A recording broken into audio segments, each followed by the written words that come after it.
En espérant que vous portez bien, une recette facile, rapide à réaliser. Le tout cuit dans un moule à muffins, pour accompagner une charba, une salade ou un apéro. Commencez par la pâte, 310 g d'eau tiède, 600 g de farine, une cuillère de levure boulangère, une cuillère de lait en poudre, une cuillère de sucre, une demi-cuillère de levure chimique. Utilisez ce modèle de cuillère pour la mesure. 2 cuillères de beurre, un blanc d'œuf et 2 cuillères d'huile, l'huile neutre. Pétrir 3-4 minutes sans oublier la petite cuillère de sel. La texture à obtenir, collante. Déposez la pâte dans un saladier et filmez. Pour la farce, 3-4 oignons, 4 têtes d'ail, faites revenir le tout quelques minutes, ajoutez 500 g de viande hachée, à l'aide de 2 spatules émiettez la viande, pour les épices, sel et poivre. Il faudra cuire le tout sur feu assez fort pour que la viande ne lâche pas son eau.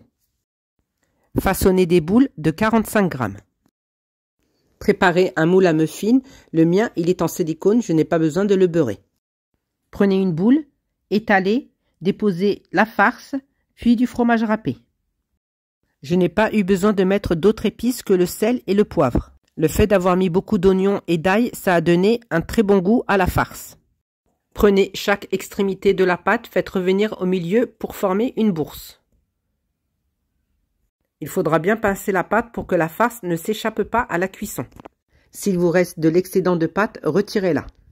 Assurez-vous que la boule est bien fermée et déposez dans le moule à muffins. Je vous remontre un deuxième modèle.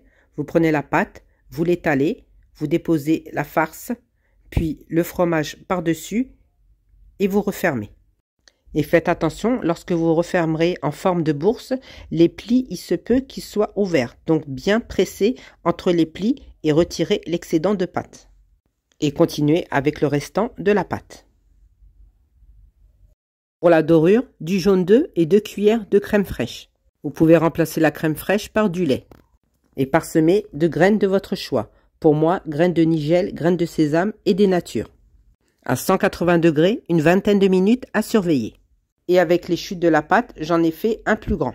Celui-là ne sera pas cuit dans un moule. Mettez la sauce de votre choix. Moi, j'ai mis barbecue et du fromage. Puis, j'ai refermé comme les petits. Et bien s'assurer qu'il n'y ait aucune ouverture. Sinon, la pâte va s'échapper lors de la cuisson. Et pour la cuisson, une vingtaine de minutes à 180 degrés. Avec cette recette, j'ai obtenu plus de 25 pièces. Résultat moelleux et très très bon. Et pour le plus grand, vous pouvez remplacer le fromage râpé par un carré de fromage hamburger.